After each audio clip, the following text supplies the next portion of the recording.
উত্তপ্ত আগুনে লেলিহান শিখায় পড়ছে টকটকে লাল এক লোহার খণ্ড। মূলত প্রচণ্ড তাপ ও নিখুঁত কারিগরি ছোঁয়ায় সাধারণ এক টুকরো লোহা ধীরে ধীরে রূপ নিচ্ছে বিশ্বের অন্যতম শক্তিশালী ও আভিজাত্যের প্রতীক ডামাস্কাস স্টিলের ছুরিতে। এই প্রক্রিয়াটি শুরু হয় লোহার ছোট ছোট পাতগুলোকে স্তরে স্তরে সাজিয়ে ওয়েল্ডিং করার মাধ্যমে। প্রতিটি ধাপে কয়েক হাজার ডিগ্রি সেলসিয়াস তাপমাত্রায় লোহাকে গলিয়ে আবার বিশাল আকৃতির হাতুড়ির প্রচণ্ড আঘাতে তাকে চ্যাপ্টা করা হয়। বারবার লোহাকে ভাঁজ করে আবারও পিটিয়ে এক করা হয়, যাতে এর ভেতর হাজার হাজার স্তরের সৃষ্টি হয়।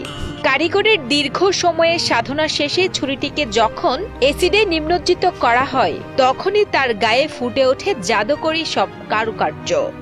এরপর অত্যাধুনিক গ্রাইন্ডারে ঘষে এবং হাতল বসানোর পর এটি পূর্ণাঙ্গ রূপ পায় ডামাস্কাস ছুরির।